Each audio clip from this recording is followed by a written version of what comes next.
मदन बिहारी लाल की जय।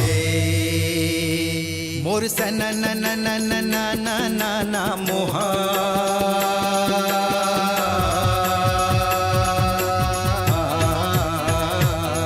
परवीना बजावत हरि गुण गावे ईशो।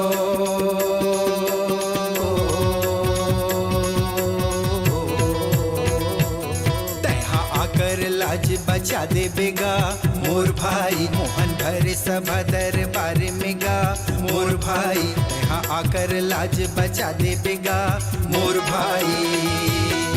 रानी द्रौपदी चिल्ला के कहे भीम आज भी हन है अंगना भारत ये कमल फूल मिली से। एकर खुशबू और सुंदरता में मैं अब्बड़ मोहित हो गए। अच्छा पर एहा मुरझा गे है ऐला गे है। अगर तय मोर से सच में प्रेम करथच न भीम ता ऐसने फूल मोला ला के दे। अरे देवी द्रौपदी के कहा देरी है भीम के करत देरी नहीं है रागी। अच्छा तब के दारी भीमसेन पकड़े हाथ में गदा।